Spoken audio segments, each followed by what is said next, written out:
ইমাম সাহেবকে ঈদি দেওয়া ঈদি দিতে হয়।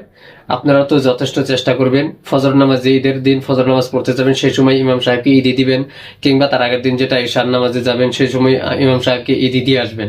কমসে কম ফজর নামাজে আমরা সকলে যাই, তো ফজর নামাজে ইমাম সাহেবকে ঈদি দেওয়া।